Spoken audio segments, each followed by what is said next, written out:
Simoncini, bonjour. Bonjour. Bienvenue dans le Buzz Média Orange Filière. Alors, on vous qualifie souvent de serial entrepreneur. Vous avez, je crois, créé une quinzaine de sociétés au cours de votre carrière, qui est loin d'être terminée d'ailleurs. On va y revenir. Je rappelle surtout que vous êtes le fondateur en 2001 du site Mythique, qui est le leader européen des sites de rencontres, site qui a été qui est sous le coup d'une OPA, entre guillemets, du groupe américain Match.com. Vous aviez notamment aussi fondé Mille Merci ou e-France quelques années avant. Et pour évoquer votre actualité, celle de Mythique du jour, je vous propose de découvrir le chiffre du jour, 345 millions d'euros. Donc c'est la valorisation de Mythique que vous avez créée à l'occasion de l'OPA lancée par l'américain Match.com. C'était lundi dernier. Vous conserverez quand même 7% du capital. Il y a priori un siège au sein de la société. Est-ce que vous avez, comme on dit, fait fortune ? La fortune, c'est relatif. On parle de plus de 100 millions d'euros. Oui, oui. Donc sur la plus-value au total. Donc j'ai fait fortune. Enfin, je sais pas. Le seuil de la fortune, je crois, est beaucoup plus bas que ça. Donc oui. Est-ce que vous allez conserver un rôle très concrètement au sein de Mythique, de conseil ?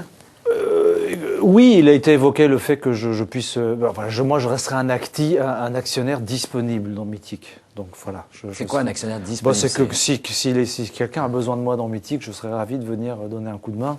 C'est pas formalisé, c'est pas acté, mais je resterai un actionnaire disponible. Je garde 7%, c'est beaucoup d'argent. Je laisse 35 millions de dollars dans la société quand même. Donc c'est que j'y crois. Il y a des choses formidables qui vont être développées. Donc voilà, je serai attentif et disponible. Ça ne fera pas les développements que vous aviez prévus au cours des derniers mois ? Absolument pas. Les développements ont été lancés, sont déroulés, sont en train d'être implantés. Le programme d'acquisition est lancé. Donc le programme continue exactement comme s'il était. Moi, j'ai toujours dit que j'arrêterais. Quand j'aurais fait un leader européen, ça fait longtemps. Mais quand on serait leader sur tous nos principaux marchés, ce sera le cas en 2011. Donc j'ai fait mon job. Alors vous passez de Mythique à Sensei.com, qui est une nouvelle marque que vous allez lancer, qui se veut le nouvel opticien français en ligne. Vous en êtes où du développement ? Alors Sensei, c'est construit d'abord sur Lentilles Moins Chères, qui est de très loin le plus gros site de vente de lentilles en France. Et puis on va sur vous ce avez donc site racheté, qu'on a racheté, dans lequel on a investi de l'argent et on a donc pris la majorité. Et ensuite, sur ce socle de Lentilles Moins Chères, on va construire le groupe Sensei qui va proposer des lunettes de vue et de soleil. L'objectif, la mission qu'on s'est donnée, c'est de vendre le produit identique à un magasin à 50% de réduction. C'est quel potentiel de marché aujourd'hui, la vente en ligne d'optique ? Alors l'optique, c'est un marché à peu près de 5,5 milliards en France. Les estimations de gens qui iront acheter online, ce qui est une infinie minorité de gens achèteront sur Internet, c'est entre 5 et 10%. Donc vous voyez qu'on se retrouve avec un marché qui est entre 250 et 500 millions. Et nous, on se fixe une ambition en interne de prendre 30 à 50% de ce marché. Quelles sont les autres opérations ? Parce que c'est là, via votre fonds, je crois, d'investissement et Général Capital. Quelles sont les autres opérations que vous menez au travers de ce fonds que vous avez créé ? On fait beaucoup d'investissements. On a investi dans un site d'e-commerce encore qui va se lancer dans les prochaines semaines. Un site qui vend des choses qui n'ont jamais été vendues sur Internet encore. On a investi. Oui, mais je peux pas le dévoiler. Secret. Je peux pas le dévoiler. Je laisse évidemment au fondateur la primeur de l'annonce. On a investi beaucoup dans les applications mobiles, dans Plyce. On a créé un espèce de Groupon géolocalisé pour avoir des coupons sur Plyce. On a investi dans Made.com, un site qui fait fabriquer des meubles à bas prix et qui vous les livre à domicile. Enfin voilà, une quinzaine d'investissements en 12 mois, donc c'est assez dense et assez complet. Et sans indiscrétion, ça représente un montant important de mobiliser aujourd'hui en termes d'investissement ? Écoutez, sur la première année, à 3, on a investi 15 millions. Vous voyez, donc c'est pas énorme, mais enfin à 3 personnes, c'est beaucoup plus que ce que fait un fonds, en tout cas en termes de nombre de dossiers. Alors vous avez aussi investi dans Winamax avec Patrick Bruel, donc poker en ligne. On dit que les jeux et les paris en ligne en France, ça ne marche pas. Est-ce que vous confirmez ou pas ? Alors les paris, je n'en sais rien puisque je n'en fais pas. Mais le poker marche très bien. Contrairement grosso modo au pari. Donc. En gros, ce qui a l'air de sortir de la première année d'exploitation, c'est que le poker a très bien marché.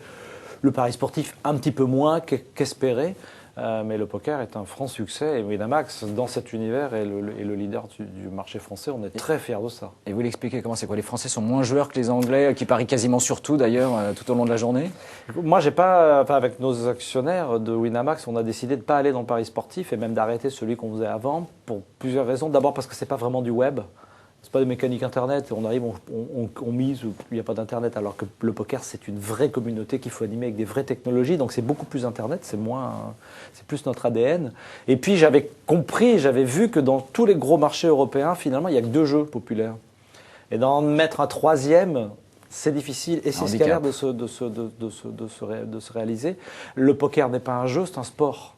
Donc on pensait qu'on pouvait imposer un nouveau sport qui était le poker, imposer un nouveau jeu, là où il y a le loto et la loterie ou le PMU, c'est très compliqué.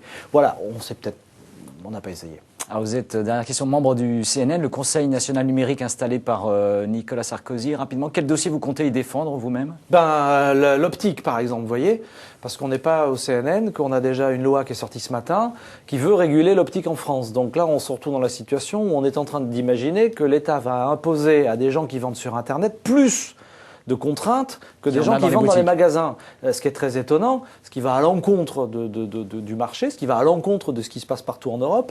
Et donc, il va falloir qu'on soit très vigilant. Je parle de l'optique, mais on va parler de tout ce que le CNN aura à traiter. On va être vigilant pour être certain qu'Internet ne soit pas surrégulé, en tout cas plus régulé que quelqu'un qui ferait la même chose dans le monde physique. C'est ça la mission du CNN et on compte bien l'amener à une forme de vigie permanente sur les dossiers qui peuvent... Oui, exactement, pour éviter les erreurs ou les bourdes que pourrait faire le gouvernement peut-être par méconnaissance ou par manque de subtilité sur les détails techniques du web, etc. Donc c'est vraiment l'objet du CNN.